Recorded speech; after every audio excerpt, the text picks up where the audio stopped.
যার মা হাবিয়া নামক জাহান্নাম হবে, সে নিশ্চয়ই জাহান্নামে গিয়েই তার আশ্রয় স্থান খুঁজে বের করে নেবে।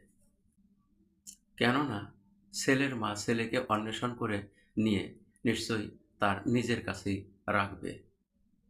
এভাবে জাহান্নাম সবসময় নিজের খাদ্য হিসেবে কাফের দিগকে তালাশ করে খুঁজে বের করে নেবে।